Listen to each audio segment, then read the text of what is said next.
भगवान की साक्षात वाणी गीता जी है। ऐसी महिमा में कर्मयोग का, ज्ञान योग का, भक्ति योग का वर्णन है। हम उसका उपदेश करते हैं, उपदेश सुनते हैं, पर आचरण में नहीं लाते। भगवत प्राप्ति के लिए कोई नवीन कर्म अनुष्ठान की जरूरत नहीं है। आप जो हो, जहां हो, आपका जो कर्तव्य है उसको भगवत सेवा मानकर नाम जप करते हुए जनहितार्थ, बस मंगल हो जाएगा। भगवान तुम्हारा हर समय मंगल विधान रचे हुए हैं। उनके हर विधान में बड़ा प्रेम उनका छुपा हुआ है, अहेतुकी कृपा छुपी हुई है।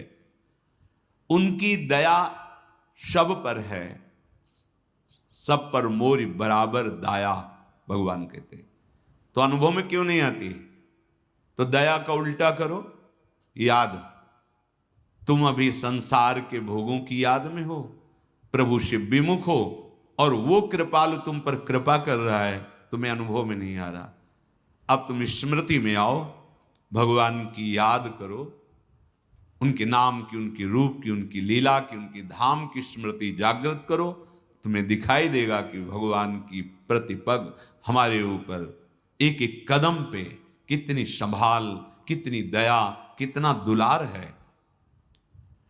वो सर्वशक्तिमान, वह सर्वज्ञ, वो नित्य निर्भ्रांत है। उनको कोई संशय थोड़ी है कि अरे बड़ी भूल हो गई, हमको ये करना चाहिए था आपके लिए, पर भूल से हमने ये विधान कर दिया। वो निर्भ्रांत हैं।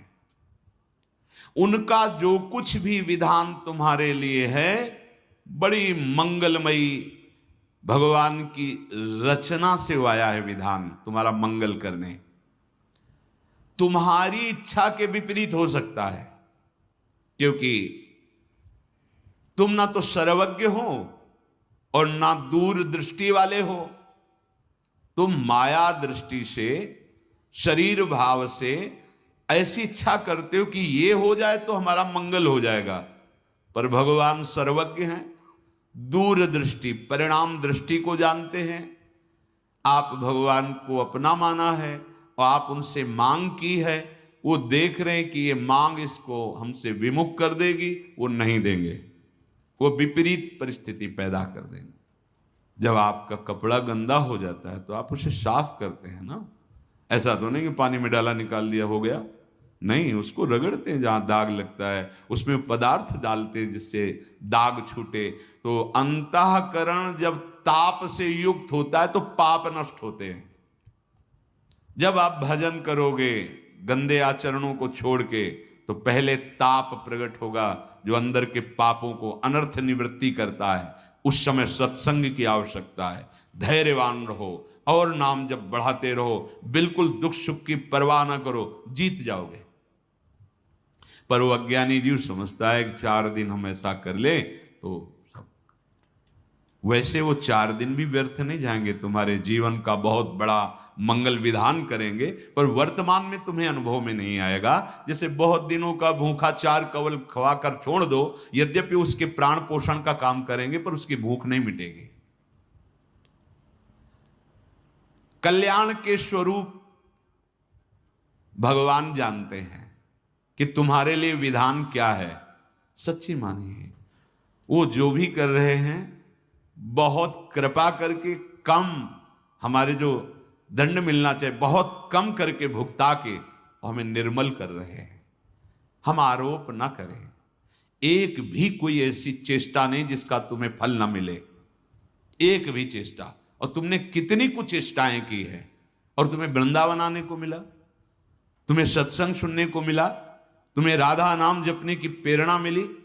ये तुम्हारे कर्म का फल नहीं है, श्री जी की कृपा है। श्री राधिका कृपा बिनु सबके मनन अगम्य, ये सत्य है। एक बार तुमने राधा सुना, बोला भी नहीं, ये सुनना ही तुम्हारे लिए महामंगल की नींव पड़ गई। जब परिणाम आएगा तब देख लेना। अभी आप वर्तमान में आनंदित हो जाएं, इसके लिए निरंतर राधा राधा राधा, और पूर्व जो रच चुका है हमारे लिए शरीर के साथ सुख दुख विधान, उसको सह जाओ। बहुत कम में आएगा और सहने की सामर्थ्य भी मिलेगी और आगे परमानंद है। अभी आप पापाचरण कर रहे हैं, बड़ा सुख अनुकूलता चल रही, भूलो मत भूलो मत, तुम्हारे पुण्य नष्ट किए जा रहे हैं तुम्हें महान दुख प्रदान करने के लिए। पाप कर्म करते हुए सुखी और फूल रहे हो, वो पुण्य नष्ट हो रहे हैं। पाप नया तैयार हो रहा है, पुराना तो स्टॉक है ही। जब दोनों का संयोग होगा तब तुम्हें पता चलेगा। इसलिए वर्तमान की परिस्थिति को भजन से मत नापो। तुमसे भूल हो सकती है, भगवान से नहीं, वो सर्वज्ञ हैं। तुम अपना मंगल जो सोच रहे हो अमंगल हो सकता है, भगवान जो तुम्हारा मंगल सोच रहे हैं उससे नहीं। विश्वास करो, भगवान कभी, पूज्य राधा बाबा के शब्दों में, कि भगवान की ताकत ही नहीं कि वह मंगल कर सके। जैसे सूर्य की ताकत ही नहीं कि अंधेरा कर सके। भाई सूर्य भगवान विराजमान, दिखाओ अंधेरा, तो कहेंगे हम जाएंगे तभी अंधेरा होगा, हमारे सामने तो अंधेरा हो नहीं सकता। तो भगवत विमुख का अमंगल हो सकता है, भगवत सन्मुख हो तो भगवान की भी ताकत नहीं कि अमंगल कर दें। नहीं बोले भगवान मार सकते हैं। तो जिनको भगवान ने ऐसी लीला की उनको वो पद मिला जो मुनिजनों को मिलता है। बड़े बड़े साधन परायण तपस्वी मुनि जिस पद की आकांक्षा करते हैं, भगवान ने जिनके साथ ये उद्धार लीला की, वो मुनिजन वांछित परम पद को प्राप्त हुए। भला अमंगल कर पाए? भगवान अमंगल नहीं कर सकते। अगर भगवान को कहा जाए कि तुम्हारी ताकत हो तो हमें हमारा अमंगल करके दिखाओ, तो भगवान हार जाएंगे। भगवान मंगल भवन है, वो अमंगल कर ही नहीं सकते। हाँ, भगवत विमुख होने पर अमंगल हो जाएगा। तो तुम उपासक हो, भगवान की असीम शक्ति है, उस असीम शक्ति में सब कुछ सहज में करने की सामर्थ्य है, पर वो तुम्हारी इच्छा के अनुसार नहीं कर रहे। इसका मतलब भगवान की मंगलमयी इच्छा हमारे ऊपर लागू हो गई। अब हमें भगवत प्राप्ति में कोई संशय नहीं। अर्थात उपासक को एक तो इच्छा ही नहीं करनी चाहिए, अगर इच्छा है तो भगवान के सामने रखकर छोड़ देना चाहिए।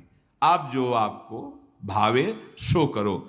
आप स्वतंत्र हो, आपको लगे कि इस इच्छा पूर्ति से मंगल होगा तो आप कर दो, और आपको लगे कि नहीं होगा तो आप कभी मत करना। ये छूट दे दो। नहीं, ये छूट इसलिए कि तुम्हारी श्रद्धा और विश्वास डगमगाएगा नहीं।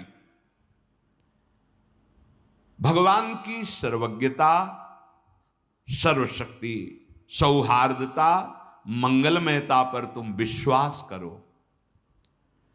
अपनी स्वतंत्र इच्छाओं से कभी तुम मंगल स्वरूप को प्राप्त नहीं हो सकते। प्रभु की अहेतुकी कृपा, प्रीति, सौहार्द, सर्वज्ञता आदि पर विश्वास करके तुम जब अपनी इच्छा को प्रभु के चरणों में समर्पित कर देते हो, और वो इच्छा जब पूर्ति नहीं होती और आप विचलित होते हो, तो भगवान कृपा करके सत्संग दिलवा देते हैं। पक्का मानना, सत्संग मिला, भगवान ने हमको चयन कर लिया अपने पास बुलाने के लिए। पूरी सृष्टि में हम पर कृपा हो गई, इतने अनंत जीवों में से मुझे निकाल लिया। कितना प्यार करते हैं प्रभु। मुझे सतमार्ग मिल गया, संत संग मिला, मनो सब कुछ प्राप्त हो गया। पर फिर सावधान, संत संग कैसे? संतों का संग जो हमें भगवत कृपा से मिलता है, वो सत्संग जो सत्संग मात्र से भगवत प्राप्ति। बड़े भाग पाइब सत्संगा, बिनहि प्रयास होई भवभंगा। मई अनन्य भावेन भक्तिम कुर्वन्ति ये दृढ़ाम। मई अनन्य अर्थात एकाग्रेण निष्कामेन कर्मणा मनसा अंतःकरणेन दृढ़ाम भक्तिम कुर्वन्तु। शरीर से, मन से, वाणी से एकमात्र अपने आराध्य देव का आश्रय, एक भरोसो, एक बल, एक आस विश्वास, सब हमारे भगवान के स्वरूप है। पर हम जिनकी उपासना, जिस नाम की, जिस रूप की, उसमें अनन्य भाव। मई अनन्य भावेन, एक अनन्य भक्ति का स्वरूप है। ये अगर नहीं होगा तो आगे वाला अनन्य भाव नहीं आएगा। पहला स्वरूप है सो अनन्य गति जाके असमति न टरे हनुमंत, मैं सेवक सचराचर रूप स्वामी भगवंत। ये बहुत जरूरी है। साहब मेरे प्रभु, सच्ची सच्ची मेरे प्रभु ही है। छुपा छुपी का खेल खेल रहे हैं, बाहर ही नहीं अंदर ही छुपे हैं। ढूंढ रहे हो बाहर, छुपे अंदर हैं। अंदर अपने देखो और सबके देखो, ये पर्दा हट जाएगा। इसके बाद की जो अनन्यता आती है, दूरे सृष्टि आदि वार्ता, इस पहली अनन्यता से सृष्टि वार्ता खत्म, क्योंकि सब में मेरा प्रभु समाया है। अब जो प्रभु का नाम रूप गुरुदेव ने दिया, उसमें अत्यंत आसक्ति, अब और कुछ सुहाई नहीं देता है। और कछु न सुहाए तिनको, जुगल सेवा सुख पगी, श्यामा श्याम के सुख। मई अनन्य भावेन भक्तिम कुर्वन्ति ये दृढ़ाम, अर्थात मत्कृते मदर्थम त्यक्त कर्माणः त्यक्तानि कर्माणि येस्ते त्यक्त कर्माणः। जो दृढ़ाम भक्ति का स्वरूप है, वो मत्कृते त्यक्त कर्माणस त्यक्त सुजन बांधवाः,